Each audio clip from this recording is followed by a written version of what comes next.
और महालक्ष्मी सेल्स आपके लिए तैयार है लेटेस्ट कंज्यूमर अप्लायंसेस के साथ। Branded air conditioners, best brands, best offers के साथ आपके लिए अवेलेबल है महालक्ष्मी सेल्स में। एयर कूलर्स जो आपके पूरे घर में ठंडी हवा से आपके दिन को और खुशनुमा बनाए। Single door refrigerator, double door refrigerators, inverter battery, deep freezers, विजी cooler, LED televisions, semi and fully automatic washing machines, water purifier, RO plus UV, आटा चक्की, water dispensers, water coolers, mini refrigerators, सभी appliances बेस्ट ब्रांड्स के best offers के साथ आपके लिए available है Mahalakshmi sales में। उल्हासनगर महापालिका हद्दीतील वडोलगाव येथे सुरू असलेल्या ड्रेनेज लाईनच्या कामातील निष्काळजीपणामुळे एका महिलेला गंभीर दुखापत झाली आहे।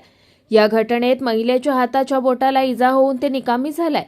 मिळालेल्या माहितीनुसार वडोलगाव येथे अनेक दिवसांपासून विकास कामं सुरू आहेत। सुरुवातीला रस्त्याचं काम होणार असल्याचं सांगून उद्घाटनही करण्यात आलं होतं, मात्र प्रत्यक्षात ड्रेनेज लाईन टाकण्याचं काम सुरू आहे।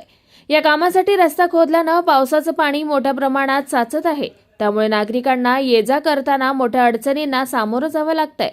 ॲडव्होकेट किरण जाधव यांच्या मातोश्री घराबाहेर कामासाठी जात असताना पावसाच्या पाण्याने भरलेल्या खोदलेल्या रस्त्याचा अंदाज न आल्यानं त्या खड्ड्यात पडल्या। या अपघातात त्यांच्या हाताच्या बोटाला गंभीर दुखापत होऊन ते निकामी झालाय, तसेच पायालाही गंभीर दुखापत झाली आहे। जखमी महिलेवर सध्या खासगी रुग्णालयात उपचार सुरू आहेत। सकाळी माझ्या सांगते मी चालली होती बाहेर, तर मी पडली, ते खड्ड्यात पाय अडकला। तर ते रोड खणलेले आहेत ना, त्याच्यात माझा पाय अडकला। मला हाताला लागला आणि डोळ्याला लागला आणि पायाला लागला। पाय हात माझा पेचर झाला। आमच्या सोनाने आणलं, सोनाने नात होती माझी। या घटनेनंतर स्थानिक नागरिकांमध्ये संताप व्यक्त होतोय।